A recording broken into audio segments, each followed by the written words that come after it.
Hello, my name is Leonardo Salazar. I am giving you a small presentation depicting the events of a certain trial, the O.J. Simpson trial. I will only be giving you a quick look into the O.J. Simpson trial. I will focus only on the critical events and participants and summarize their importance. The next slide is going to be a small timeline depicting certain events and participants from the trial in chronological order. This presentation is only meant to give you a quick look into the trial, and more can be found through research. As a matter of fact, I wrote a paper going into further detail of these events and more, in case you were interested in reading it. Anyways, let's begin. Now, the first event in our timeline is the Rodney King riots in 1992. Before we can even start talking about the O.J. Simpson trial, there is another separate trial that correlates: the Rodney King trial and the riots that followed. Rodney King was an African American male who fell victim to police brutality from 4 police officers. Despite not having a weapon, the 4 officers beat and threatened Rodney King while he lay down on the concrete floor. As you can see in the video below, as was the result a couple weeks after the event. The Rodney King riots were the catalyst for animosity towards the LAPD, which caused racial tensions to rise. A trial began against the 4 officers and the LAPD, but the trial fell short and 3 of the officers were cleared of charges. Riots began all across Los Angeles after news of the officers were released. Many citizens were enraged, resulting in large riots, leaving many individuals injured or dead. Ultimately, Los Angeles saw over $1 billion worth of damage after the riots were said and done. Let's continue to the catalyst of the O.J. Simpson trial: the murder of Nicole Brown Simpson. 1994. Nicole Brown Simpson was beaten and stabbed outside her home in Brentwood, Los Angeles. There's a photo of O.J. Simpson and his late wife, Nicole Brown Simpson. She was found murdered and beaten and stabbed to death just outside her home. Nicole Brown Simpson was O.J. Simpson's late ex-wife. It was this event that led to fingers being pointed immediately to O.J. Simpson. Nicole Brown Simpson and O.J. Simpson were depicted as having a toxic relationship, or a troubled relationship. As a matter of fact, there were even police records, phone records, of Nicole Brown Simpson, in which O.J. can be heard behind a phone call becoming agitated towards Nicole.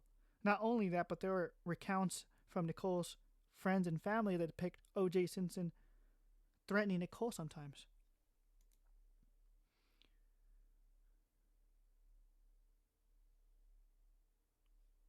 And now, in 1994 1995, Carl E. Douglas comes into play after the O.J. Simpson trial begins. When O.J. Simpson was incarcerated, he sought out a team of lawyers who are now referred to as the Dream Team. Carl E. Douglas was a member of the defense for O.J. Simpson and was the most outspoken regarding the events of the trial. Carl E. Douglas even did an interview for us for the paper I mentioned earlier, depicting the internal and external struggles of the trial. One of the external struggles that Douglas mentioned was how the publicity affected all of the participants.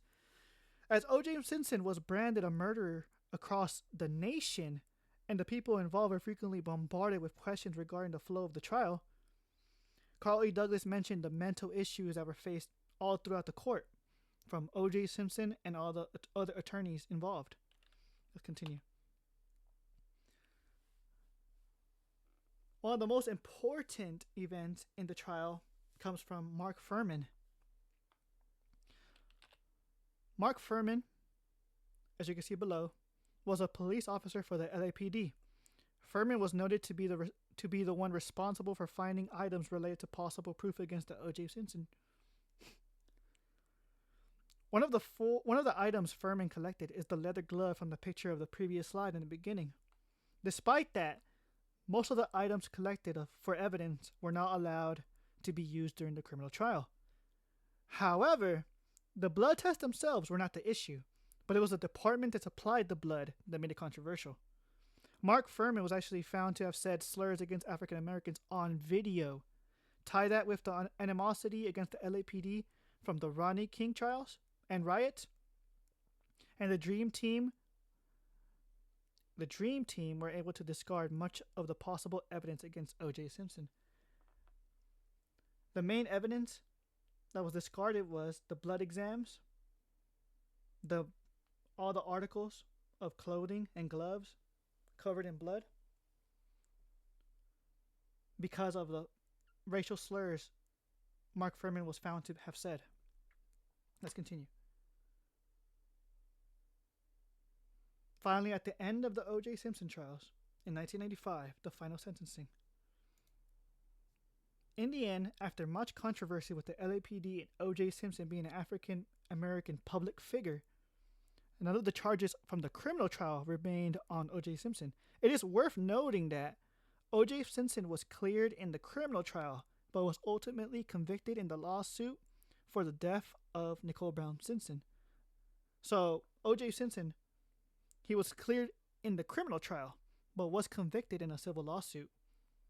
Much of the credit for O.J. Simpson being relieved from the criminal trial was given to his team of lawyers for their performance and legal counsel. In the end, O.J. Simpson was not convicted in his criminal trial. Thank you for listening.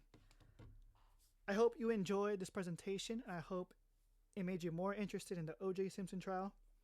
And I hope you would read up more on the event as well. It is a very interesting trial. It has many, many, many other aspects to be said. And I only even glimpsed at the event and the participants involved. Anyways, thank you so much for listening. Thank you so much for watching. I hope you enjoyed. And thank you so much. I hope to see you again next time.